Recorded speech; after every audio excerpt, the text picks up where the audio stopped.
नमस्कार। प्रदेश के चर्चित डिबेट शो 5 के प्रहार में आप सभी का स्वागत है। मैं हूं आपके साथ हेमंत कुमार। आज का मुद्दा युद्ध का सायरन तैयार है हम। ऐसा इसलिए क्योंकि पहलगाम आतंकी हमले के बाद भारत पाकिस्तान के बीच तनाव की स्थितियां बनी हुई हैं।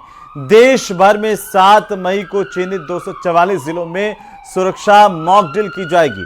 केंद्रीय गृह मंत्रालय के निर्देश के बाद राजस्थान के 28 शहरों में भी युद्ध के हालात में बचने के लिए कल मॉक ड्रिल होगी।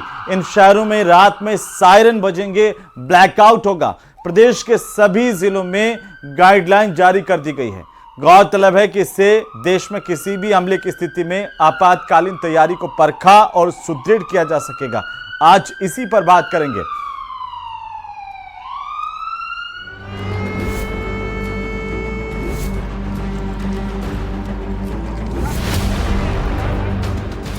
मॉक ड्रिल की तैयारी 1971 के बाद आई बारी।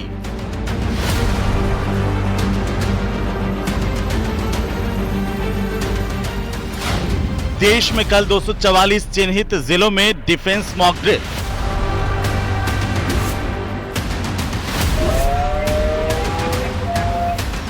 राजस्थान के 28 शहरों में कल होगा ब्लैकआउट, सायरन बजेंगे। राजस्थान के 28 शहरों में कल होगा ब्लैकआउट, सायरन बजेंगे। जो अभी तक दिशा निर्देश प्राप्त हुए हैं सरकार से, उसके क्रम में कार्रवाई की जा रही है। सिविल डिफेंस की टीमों की तैयारी, बचाव का अभ्यास।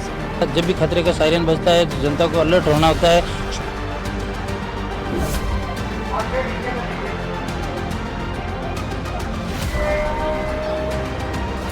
युद्ध का सायरन तैयार हैं हम।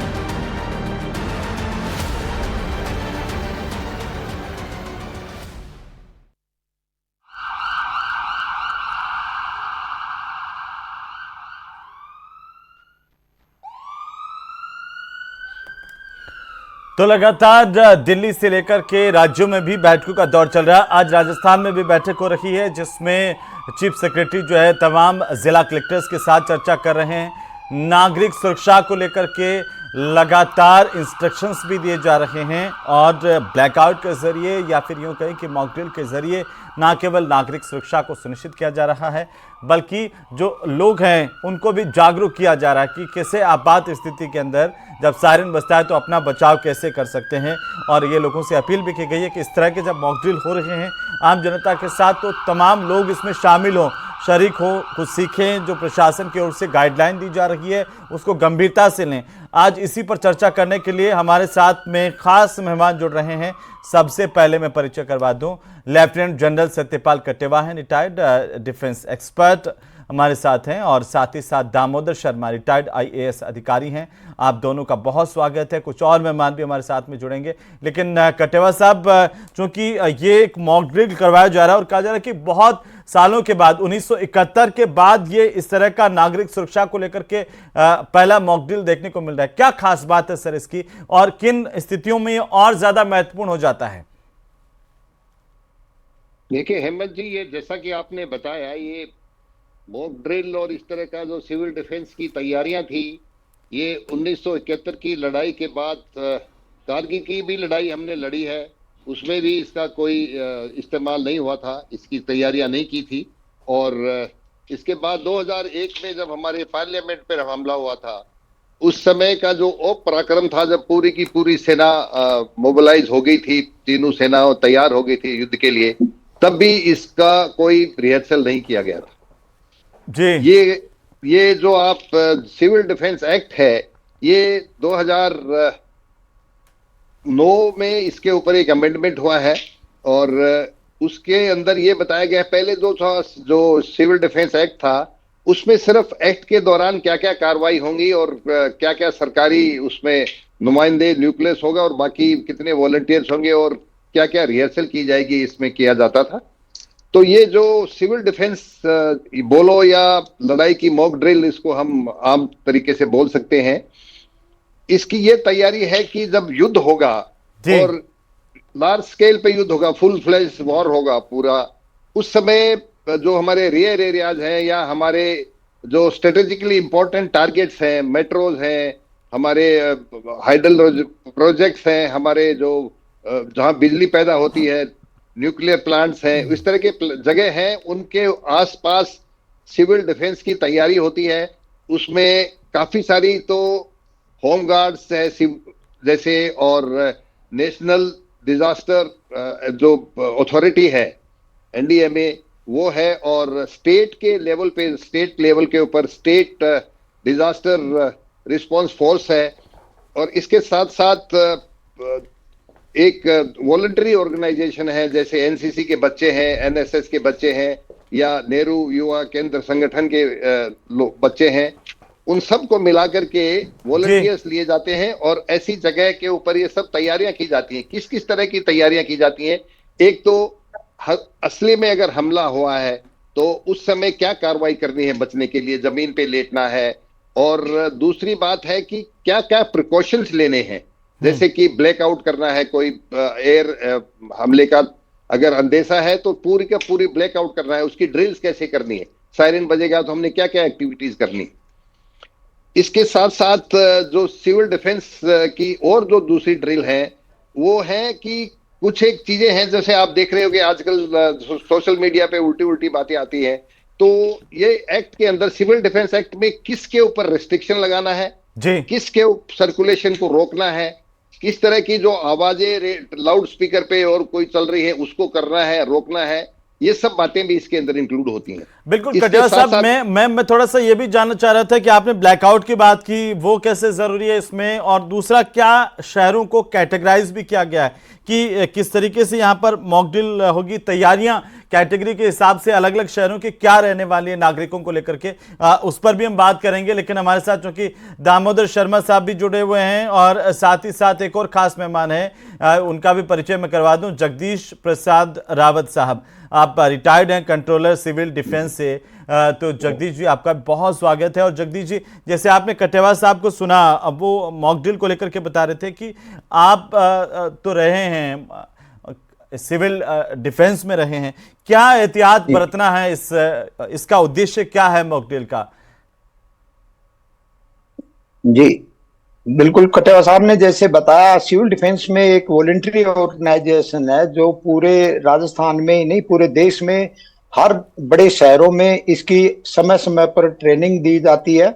और हम टोटली वो ट्रेनिंग दी जाती है जो कि डिजास्टर से, यानी किसी भी तरीके की आपात स्थिति यदि देश में आती है, चाहे वो युद्ध स्थिति है या कोई भी भूकंप से या ऐसी कोई बाढ़ है, जैसे किसी भी तरीके की। लेकिन जैसे अभी जो अपन रिहर्सल के जो संबंध में बात कर रहे हैं, ये हमारी फिलहाल युद्ध से संबंधित का मतलब है कि हमारे यानी एयर रेड वार्निंग सिस्टम हम किस तरीके से जनता को, ये जनता के द्वारा ही तैयार किया हुआ एक सिस्टम है जो कि आम पब्लिक को इतना ट्रेनिंग दी जाती है कि वो किस तरीके से अपना बचाव का तरीका अपनाएंगे। यदि ऐसा कोई इस तरीके का अटैक होता है या आक्रमण होता है तो हम आम पब्लिक को ये ट्रेनिंग देते हैं। सिविल डिफेंस के अंदर हर एक शहर के अंदर वॉलंटरी ऑर्गेनाइजेशनों का भी एक सिस्टम तैयार किया हुआ है, और जो बड़े शहरों के अंदर एक एक डिवीजन में यानी आबादी के हिसाब से उनको डिवाइड किया हुआ है। प्रत्येक 2 लाख की पॉपुलेशन के ऊपर एक हमारा एक सदस्य होता है जो वार्डन कहलाता है, और वो आम पब्लिक को उसी तरीके से हर एक क्वालिटी वाइज, अलग अलग कैटेगरी वाइज, यानी डिजास्टर अगर होगा तो फर्स्ट एड की पार्टी कौन सा क्या काम करेगी, या अगर अन्य कोई बचाव के तरीके हैं, वो सब सिस्टमों के बारे में हम उसको ट्रेनिंग के दौरान सिखाया जाता है वॉलंटरी ऑर्गेनाइजेशन में तमाम आदमी को। ये परमानेंटली फोर्स नहीं है, लेकिन आम नागरिक को हम इस तरीके की ट्रेनिंग देंगे। यदि अगर वार होता है, हमारे को एयर रेड वार्निंग का येलो यदि अलर्ट मिलता है तो हमको किस तरीके की तैयारी करनी है। उसके बाद में रेड होता है, या इनकेस अगर अटैक हो भी गया, यानी हमारे इलाके में यदि बम गिरता भी है या कोई फाइटर अटैक होता है, तो हम अपना शरण स्थल किस जगह पर लेंगे, बचाव का क्या क्या उपाय करेंगे, हम सूचना किसको देंगे, कंट्रोल रूम में कहां से हमारे को सूचना मिलेगी, हमारे को कौन कौन से संसाधन मिलेंगे जो हमारे की सहायता के लिए, फायर ब्रिगेड है, एम्बुलेंस है, या हमारे को बाकी जो परमानेंट हमारे जो डिफेंस लेवल के हैं, चाहे पुलिस है या बाकी अन्य जो हॉस्पिटलाइज है, जो चीजें हैं, वो आम पब्लिक को हम किस तरीके से सुरक्षित स्थान पर पहुंचाना और सेफ जगह उनको मुहैया कराना। बिल्कुल ये जगदीश हमारा जी, एक मैं वापस ट्रेनिंग इसको आऊंगा और विस्तार से हम सिविल डिफेंस का क्या रोल होगा इसमें उसको समझेंगे। लेकिन चूंकि हमारे साथ में और भी मेहमान हैं, दामोदर शर्मा जी हमारे साथ हैं, तो दामोदर जी एक बात आप बताइए कि ये ब्लैकआउट और मॉक ड्रिल जैसी स्थितियां हैं, और जैसे भी कटेवा साहब बता रहे थे कि ये युद्ध से पूर्व का अभ्यास नागरिकों को सुरक्षा को लेकर के, नागरिक सुरक्षा को लेकर के, तो हम ये जानना चाहते हैं सर, इसमें नागरिकों की जिम्मेदारी प्रशासन के तौर पर क्या तय की जाती है? युद्ध के सायरन की बात है, तो ये युद्ध से पहले की प्रिपेयर्डनेस आर्मी की, नेवी की और एयरफोर्स की तो अपने स्तर पे होती है जी। लेकिन हमारे स्तर पे, नागरिकों के स्तर पे लोगों को तैयार करने के लिए उसके दो तीन फ्रंट्स होते हैं। बेसिकली एक फ्रंट तो नागरिकों का होता है, दूसरा विद्यार्थियों का होता है, यंग जनरेशन के लोगों का होता है इस तरह, और तीसरा जो स्तर होता है सिविल एडमिनिस्ट्रेशन के, प्रशासन के, जिसमें डिस्ट्रिक्ट कलेक्टर और उसके साथ जैसे अभी रावत जी बता रहे थे सिविल डिफेंस के लोग होते हैं, उनको तैयारी करनी पड़ती है। इस तरह की तैयारियां और इस तरह का जो अभ्यास है मॉक ड्रिल का, वो 1965 के और 1971 के पाकिस्तान के साथ जो वार हुए थे भारत के, उसके समय भी किया गया था। और उस वक्त भी इस तरह की तैयारी करके और अलर्ट जारी किए गए थे, नागरिकों को तैयार किया गया था। पूरे देश में अलग अलग भागों में वहां के प्रशासन के अधिकारियों ने वहां की जनता के साथ मिलकर ये तैयारियां की थी कि इस प्रकार से अगर कोई समस्या आती है, अगर वॉर होता है, अगर कोई पाकिस्तान के साथ हमारा झगड़ा होता है, पहलगाम के अटेम्प्ट के बाद में जो उस तरह से उन्होंने अटैक किया था, उसका जवाब देने के लिए, या पाकिस्तान के साथ हमारा कोई युद्ध होता है, तो उसमें सिविल लोगों की, आम नागरिकों की क्या भूमिका हो सकती है, वो लोग कैसे काम करेंगे, कैसे तैयार रहेंगे, कैसे उनको अलर्ट रहना होगा, कैसे आम नागरिक का मनोबल बढ़ाना होगा, इस सब की तैयारी करनी होती है। और उसके लिए जिला प्रशासन, पुलिस प्रशासन, सिविल डिफेंस के लोग, होमगार्ड के लोग और दूसरे सब जो लोग हैं वो मॉक ड्रिल में काम करते हैं। इसके सायरन सिस्टम के लिए सारे राज्यों के चीफ सेक्रेटरीज को अपने भारत सरकार के गृह मंत्रालय द्वारा अभी हाल ही में बहुत विस्तृत दिशा निर्देश कल ही जारी किए गए हैं। इससे पहले उच्चतम स्तर पर माननीय प्रधानमंत्री जी के स्तर पर और सेना के उच्च अधिकारियों के और डिफेंस डिपार्टमेंट के सेक्रेटरी आदि के द्वारा आपस में चर्चा के बाद इसकी तैयारी की। आम आदमी की भूमिका क्या हो इस तरह के मॉक ड्रिल में?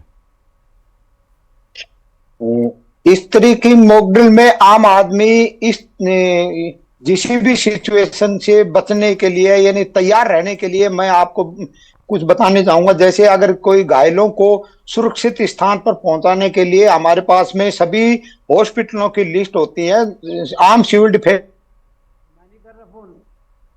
के वॉलंटियर्स को फायर ब्रिगेड की और फर्स्ट एड की ट्रेनिंग दी जाती है। फर्स्ट एड वहीं उसी इलाके के अंदर वो पट्टी फर्स्ट एड का काम करेगा, उसके बाद में हॉस्पिटलाइज करेगा उनको। यही और शरण स्थल यानी छुपाव के जो जगह है वो किस तरीके की, यदि कोई भी आपात स्थिति आती है, बम्बारमेंट होता है या ऐसे कोई एयर रेड होती है, तो हमारे को छुपने के स्थान है, यानी बचाव के जो स्थान है उन जगहों को पहले से हम चिन्हित किए हुए होते हैं। और हर एक 2 लाख की पॉपुलेशन के अंदर हमारे एक पोस्ट वार्डन, जो कि 20,000 की पॉपुलेशन के अंदर भी हमारे एक मेंबर होता है, और उसके साथ में 10-10, 20-20 वॉलंटियर्स का एक टीम होती है।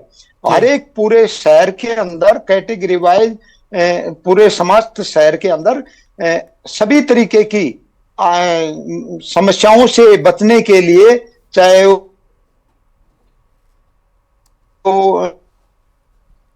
जी, अब बिल्कुल मैं आता हूं आपके पास। लेफ्टिनेंट जनरल सत्यपाल कटेवा साहब, अब देखिए उनकी आवाज थोड़ी सी ब्रेक हो रही है बीच में, वापस जाऊंगा दामोदर जी के पास। लेकिन कटेवा साहब, जैसे कि 2 महत्वपूर्ण शब्द आए, एक तो मॉक ड्रिल है और एक है ब्लैकआउट।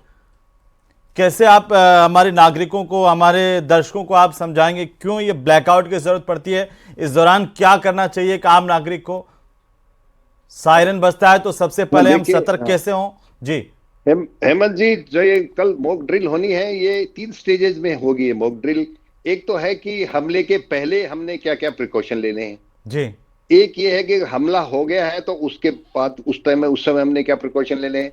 और तीसरा है कि हमले के बाद में जो कैजुअलिटीज हो गई हैं, जो नुकसान हो गया है उसको कम से कम नुकसान हो, उसमें कोलेटरल डैमेज नहीं हो, ये सब चीजों के ऊपर ध्यान देना होता है। जी सर। तो जहां तक ब्लैकआउट का सवाल है, ये पुराने समय की ड्रिल चलती जा रही है कि एयर अटैक जब होता था, हाँ जी, तो जो भी लाइट वगैरह दिखती थी तो पूरा का पूरा जो हाँ बोलो, बसा हुआ, हाँ बोलो, जी जो जी, पूरा, बोलिए। मेरी आवाज सुन रही है? हाँ बिल्कुल सर। तो जो पूरा का पूरा शहर बसा होता था उसमें पूरा दिख जाता था, और वो जो जो उसके ऊपर हवाई हमला होता था उनको बहुत उससे फायदा होता था। तो ये ब्लैकआउट होने का मतलब है आप अपने पूरे घर के पर्दों को बंद करके पूरा का पूरा मेन स्विच बंद कर दीजिए, जब तक सायरन बजता रहता है कोई लाइट ऑन मत कीजिए। लाइट कहीं भी नहीं जलेगी। हाँ, दूसरा है कि अगर सड़क पे आप चल रहे हैं, सायरन आ रहा है, तो आप धरती पे लेट जाइए। ये क्या होता है हेमंत जी, जब भी बम फूटता है, कोई गिरता है, अटैक होता है, तो ऊपर की तरफ उसके स्प्लिटर जाते हैं। अगर आप बिल्कुल नीचे सड़क पे लेटे हुए हैं, धरती पे लेटे हुए हैं, तो आपको उसके नुकसान कम ऊपर होगा। घायल कम होगा। दूसरी बात, राइट। एक और चीज आपको मैं आज बताना चाहूंगा। हमारे राजस्थान गवर्नमेंट ने इस मॉक ड्रिल के साथ, हमारी जो हेल्थ मिनिस्ट्री है राजस्थान की, जी उन्होंने बायो इमरजेंसी रिएक्शन के जो प्रोटोकॉल हैं वो किस लिए किए हैं। बायो इमरजेंसी एक दो तरीके के बायोलॉजिकल और केमिकल वॉरफेयर भी एक तरह का वॉरफेयर है, जो हालांकि भी पाकिस्तान के पास इसकी कैपेबिलिटी नहीं है कि वो कोई इस तरह से बीच में घुसपैठ होकर के लोग आकर के, जो टेररिस्ट आकर के जहरीली गैस छोड़ दें। लेकिन हमारे नागरिकों को तो पहले से ही सतर्क रहने की जरूरत है, सबको, देशवासियों को। हाँ, तो वो जो ये राजस्थान गवर्नमेंट ने मेडिकल इमरजेंसी का भी जो रिहर्सल है वो भी कल करेंगे जी। कि अगर खूब सारे आदमी, कहीं ऐसा खुदा ना खास्ता कैसा हमला हो गया और उसको ऊपर जो कैजुअलिटीज आ गई उनको कैसे इवैक्यूएट करना है, किस हॉस्पिटल में जाना है, कैसे उनका इलाज करना है। इसके साथ साथ आपने ये भी बात की थी कैटेगरी, जो अलग अलग, हाँ, अलग अलग शहरों के हिसाब से जी। हाँ, जो शहर जैसे राजस्थान में कोटा और रावत भाटा को कैटेगरी 1 में इसलिए लिया गया कि वहां पे हमारा न्यूक्लियर पावर प्लांट है जी। हमें वहां पर बिजली पैदा होती है, वो बड़ा स्ट्रेटेजिक टारगेट है, वाइटल टारगेट है। तो ऐसे टारगेट्स जहां जहां जिस जिले में है वो कैटेगरी 1 होंगे। उसके ऊपर सिविल डिफेंस के साथ साथ आर्मी के एयर डिफेंस की यूनिट्स भी वहां तैनात होती हैं, जिससे कि कोई हवाई हमले होने का कोई अंदेशा हुआ तो उसे हवाई जहाज को वो मार गिराएंगे। इसके बिना साथ साथ जब भी फौज जब मूव करेगी, मान लो पूरे के मोबिलाइजेशन हो गया, तो जो रोड स्पेस है, ट्रेन हैं, जो मान लो बीच में से कॉलम जा रहे हैं फौज के लिए साजो सामान जा रहा है, फौज के लिए खाना जा रहा है, फौज का एम्युनिशन वहां से पास हो रहा है, तो ये सिविल डिफेंस के वॉलंटियर्स हैं, ये उस जगह को रोक करके बाकी ट्रैफिक को ये कोशिश करेंगे कि ये सारी की सारी जो फौज का सामान और डिफेंस की रिक्वायरमेंट हो रही है उन्हें प्रायोरिटी दी जाए, उनके मूवमेंट को, और उन्हें डिले नहीं किया जाए। ये भी एक जो रिहर्सल होगी कल, उसका एक पार्ट होगा।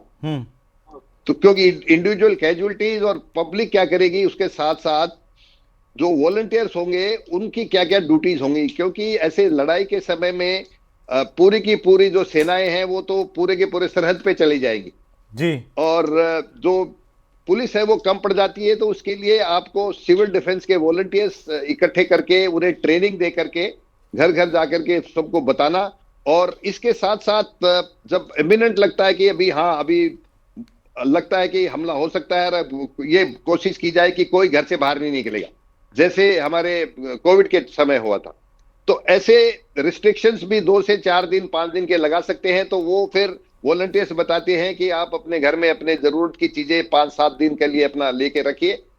ये सब सारे मॉक ड्रिल्स हैं, कब क्या हो जाए उसकी जरूरत पड़ सकती है, इसीलिए हर एक कंटिजेंसी की मॉक ड्रिल की रिहर्सल की जाती है। मैं कटियार साहब, एक और बहुत महत्वपूर्ण बात है कि हर एक नागरिक की जिम्मेदारी क्या हो ऐसे समय में कि हम गंभीरता से इन्हें लें, और जो प्रशासन या फिर जो हमारे सिविल डिपार्टमेंट्स के लोग हैं या फिर वॉलंटियर्स हैं वो हमें समझा रहे हैं, उनको हम बहुत यूँ कहें कि गंभीरता से लें, सारी चीज़ें गंभीरता से समझें कि हमें क्या करना चाहिए। हाँ जी, ये आप रिस्पॉन्सिबल सिटीजन होने के नाते, क्योंकि जब भी अगर युद्ध होता है तो पूरे देशवासी उस युद्ध में शरीक होते हैं, चाहे वो किसी भी आप सेना के पार्ट हैं या आप कोई सिविल के अंदर आप नौकरी कर रहे हैं, हॉस्पिटल में नौकरी कर रहे हैं, तो हर एक नागरिक की ये ड्यूटी बनती है कि वो जो भी सरकार की तरफ से आदेश मिलते हैं, डूज एंड डोंट्स, ये नहीं करना है, वो नहीं करना है। तो उन सब चीजों को खास तौर से ये जो लड़ाई के समय आजकल ये मीडिया और सोशल मीडिया एक बहुत बड़ा पोटेंट वेपन बन गया है ये अफवाहें फैलाने के लिए। तो खास तौर से हमको ये बताना पड़ेगा कि इन अफवाहों पे ध्यान मत दीजिए, और ऐसी कोई बात नहीं है, क्योंकि अफवाह फैला करके पैनिक करना और उससे वो डर बैठना पब्लिक के अंदर, इन सब चीजों से दूर रखने के लिए ये चीजें भी एक नागरिक की जिम्मेवारी है कि वो उनको समझे और उन्हें ठीक तरह से उन पे अमल करे। जी बिल्कुल। जगदीश जी भी हमारे साथ हैं। जगदीश जी, आप मुझे सुन पा रहे हैं? तो हमारे साथ दामोदर शर्मा जी। दामोदर जी, बहुत महत्वपूर्ण बातें कटेवा साहब ने बताई है, लेकिन आप एक प्रशासनिक अधिकारी रहे हैं, तो जाहिर सी बात है कि इस तरह का जब भी माहौल होता है या फिर एक सायरन बजता है, तो प्रशासन कैसे हैंडल करता है, कैसे लोगों को समझाता है और लोगों को क्या करना चाहिए ऐसे वक्त में?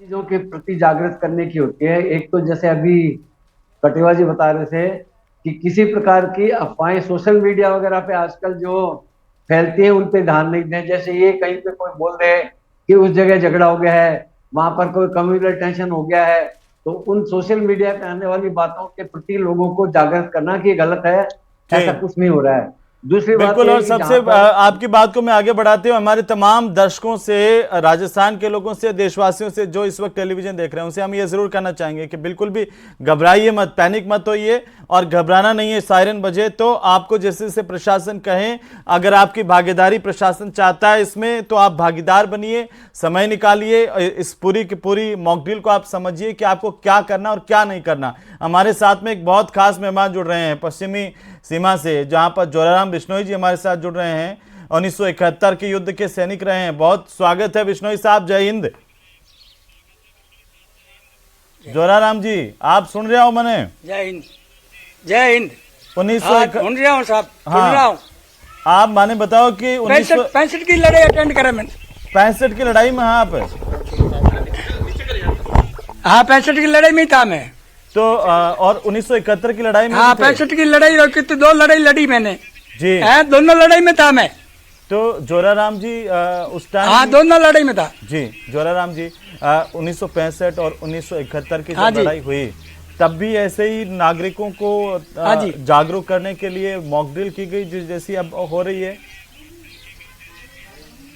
नहीं, वो पहले मतलब है कि एकदम ही अचानक युद्ध हुआ था, और मॉक ड्रिल तो हुई थी जी, और 24 घंटा पहले हमको आदेश मिल गया कि युद्ध शुरू होने वाला है जी।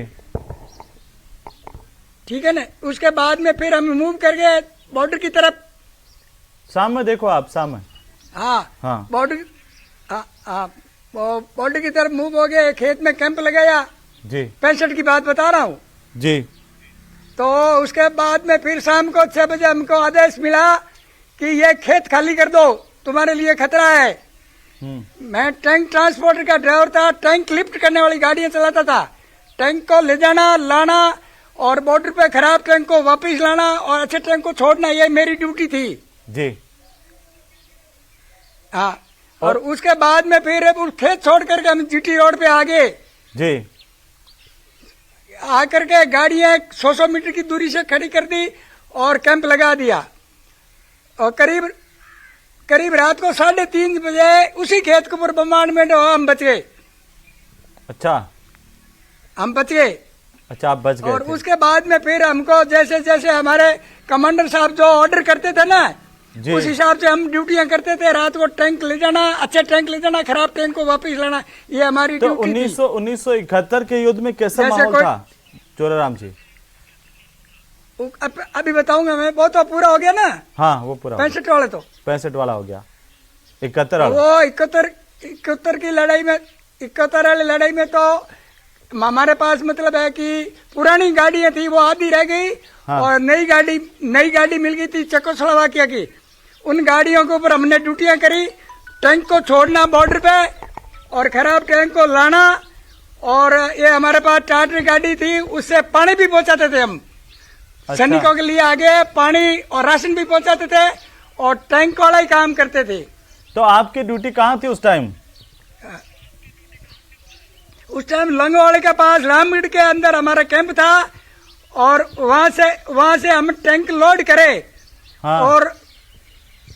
और ले जा करके किशनगढ़ छोड़ दिए। अच्छा, तो किशनगढ़ से फिर क्या हुआ कि पता लगा कि लंगवाड़े तो अटैक हो गया। हाँ, तो फिर हमारी गाड़ियों को छोड़ करके बाई रोड टैंक पहुंच गए उधर। लोंगेवाला। फिर वो टैंक वहां पहुंचने से पहले एयर अटैक से 6:10 पे 6:10 पे एयर अटैक से 34 टैंक और 300 गाड़ी को जला दिया जी। और वो युद्ध आप लोगों की बदौलत हमने जीता, वो उसमें जीत हुई हमारी। मतलब है कि हम, हाँ उसमें जीत हुई हमारी, जीत हुई। कटेवा साहब एक 2 घंटे के अंदर सबको वापस जी। हाँ जी जी। हेमंत जी जोगराम जी से ये पूछिए कि अगर जरूरत पड़ेगी तो अभी भी वो लड़ाई में जाने के लिए तैयार हैं क्या? वो हमेशा तैयार है कटेवा साहब, बहुत मुझे भरोसा है। जोराराम जी, हमें भी लड़ो आप, अभी अगर युद्ध हो जावे तो आप हमें तो लड़ा तो तैयार है, बड़ा तैयार हो? मेरी तरफ से तो तैयार हूँ, लेकिन बुढ़ा बहुत हूँ, 80 से एक ऊपर 81 साल का हो गया जी। लेकिन काहे के वो चाहो आप, देश का लोगन है, आपने राजस्थान का लोगन, काहे के वो चाहो आप? मैं कहना चाहूँ कि बराबर हमारी तरह तुम भी सतर्क रहो देश के लिए। बहुत बढ़िया बात। हाँ, अभी भी हमारे अंदर जोश है, अभी भी जोश है। मैं अभी भी गाड़ी चला सकता हूँ टैंक वाली। और इस जोश की हम सब कदर करते हैं पूरा राजस्थान। कटेवा साहब, एक बिल्कुल संक्षेप में छोटा सा कि ये क्या अब हम समझें कि ये साइन है युद्ध का क्षण है, एक कदम आगे युद्ध है? देखिए हेमंत जी, सेना और देशवासियों को युद्ध के लिए तैयार रहना है।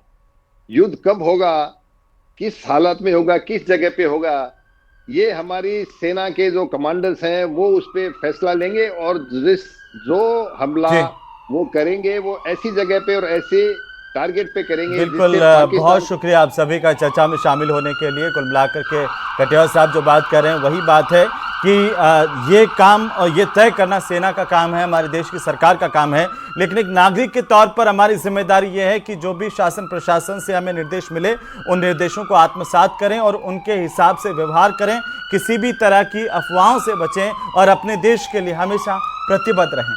जय हिंद, नमस्कार।